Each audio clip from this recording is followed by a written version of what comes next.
So yan mga boss, bali and reserve na nga pala yung Hyundai Tucson natin.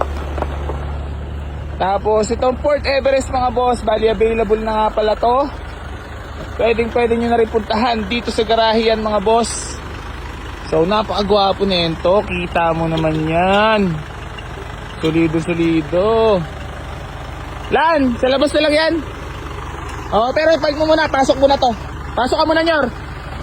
So yan mga bossing ko, bali 2007 model yan na Ford Everest na automatic transmission mga boss. Diesel engine, may conduction sticker pa yan mga boss sa harap likod, naka white plate. Kitang-kita mo naman na napakakinis na pintura niya na ice cold aircon 7-seater yan mga boss. Pwede mo na puntahan dito sa garahe yan.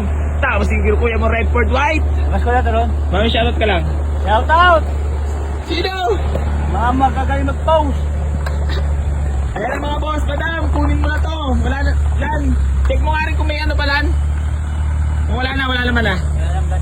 Ha? Wala gas. Pero paramdaman mo lang kung okay ka na. Pero ano ba sa'yo Darwin? Okay yun eh. Okay naman na. Gana oh. Preno lang no? Ako yung video, ano ko ron. Testingin ko. Sige. Hyundai Tucson. Ayan na mga bossing ko So, pwede nyo na puntahan dito sa garahe itong Toyota Revo. Napakagwapo naman yun Nyor. Ano sa'yo sa takbo?